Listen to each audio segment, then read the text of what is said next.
So two scenarios were considered in the different tests that you were given. You received tabulated data. Remember, it was a CSTR. The data that you were given does not represent a change with time like in a batch reactor. It is different experiments. Each dot, each data point represented a different experiment. As I changed the RPM in each experiment, different things were kept constant and different things were varied. In the first scenario, you received information that you wanted to keep the conversion constant in that reactor. What that implies is that you could calculate the volumetric rate, and that doesn't change. You had enough information for the test to calculate FA and FA naught that was given. So with the given conversion, you had a constant FA flowing out of your reactor, and you could calculate that constant volumetric rate. In order to keep that rate constant, the catalyst concentration in your reactor was varied. In another scenario, you were given the catalyst concentration that was kept constant. As you increased the RPM and the resistance to external diffusion was reduced, you could therefore achieve a higher conversion in that specific reactor. So you're still able to calculate FA for each of the data points. You are able to calculate that molecular flow rate out. So you are in a position to calculate this changing volumetric rate. In this scenario, the volumetric rate changes because I have a different X, but you could still calculate that for each of the data points given. So for the first question in all the tests, you were required to calculate the mass-based rate constant. It is very important, this is the key to that question, that you realize that as my stirrer speed increased, I achieved the point where the rate becomes rate controlled. What that means is that CAS at those higher states, higher stirrer reps, becomes equal to CA bulk.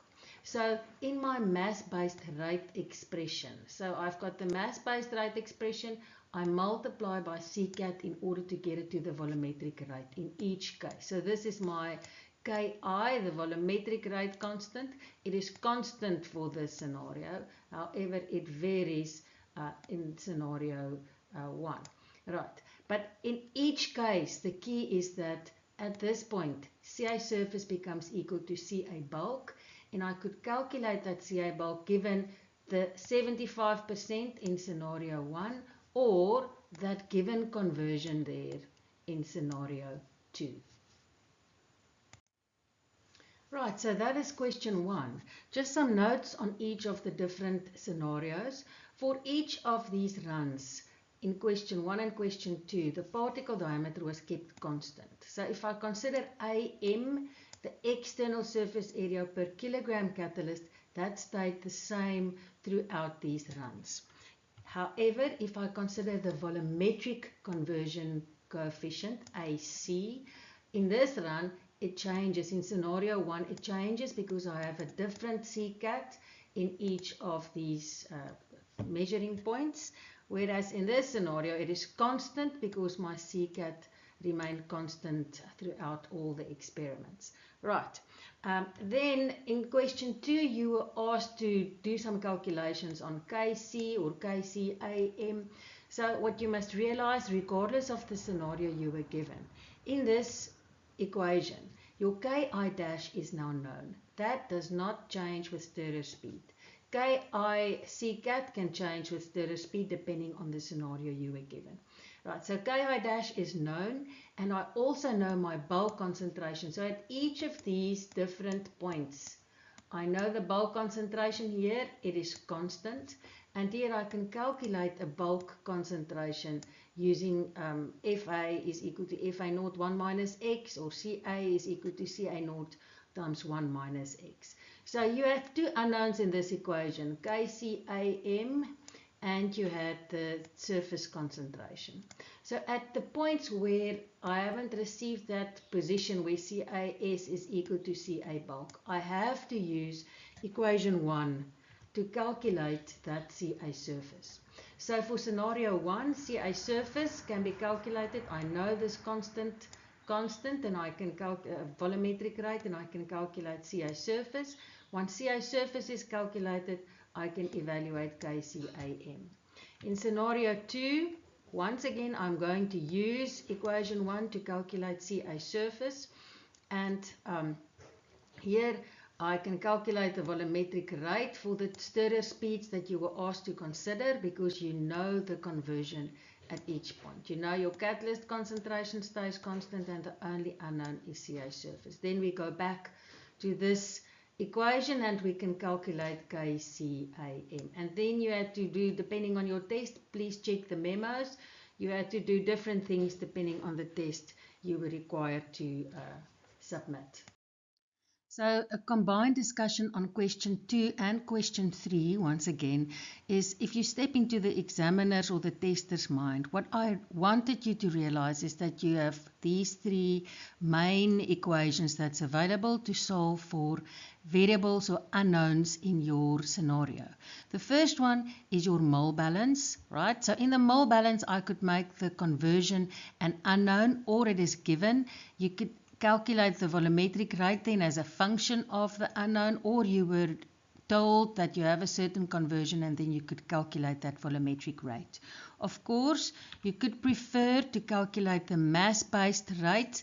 Then you must remember that you must multiply, in your mole balance, you must multiply the R dash with the mass of catalyst that is given by the catalyst concentration times the volume. In certain scenarios, catalyst concentration was an unknown in the question.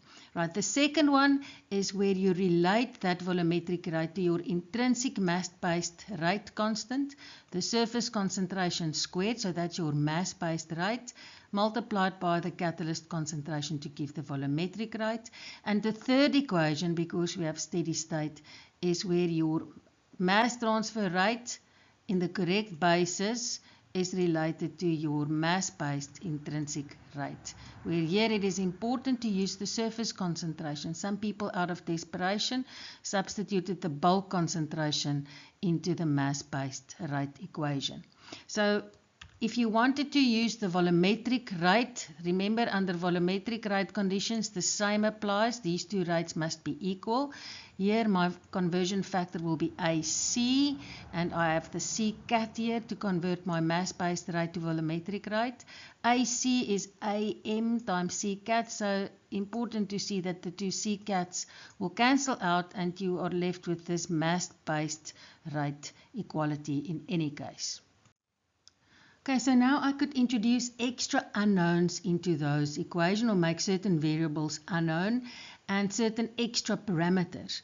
What is known before we start is that AM is definitely always inversely proportional to the particle diameter, and in any of the scenarios where the particle diameter was changed, it was important to realize that I must adapt or prorate for my new Ki dash, because I had the change in the particle diameter. Right, and then KCAM. Kc is proportional to a change in the stirrer speed. I didn't give this proportionality constant in any of the scenarios. In some you were asked to calculate that proportionality constant. And AM also plays a part in this whole KCAM. So if I write the proportionality, I know before I start that there's already a -1 there to account for the fact that AM changes with particle diameter. And now Kc also on its own, that thickness of the boundary layer, is a function of particle diameter, so there's an additional proportionality built into that relationship. So of course, since you did not have the exact correlation with viscosities and values so that you could calculate the Kc explicitly, you had to resolve to prorating. So I know KCAM at a certain particle diameter and a certain RPM value, and I can calculate it using equation 3, provided that I know my CAS and my Ki dash at a different scenario where the RPMs was changed, and I take ratios in order to calculate my new KCAM value, right? You could either calculate that if N was given and M were given, or you were asked to calculate new values for KCAM and take this ratio in order to calculate for N and M.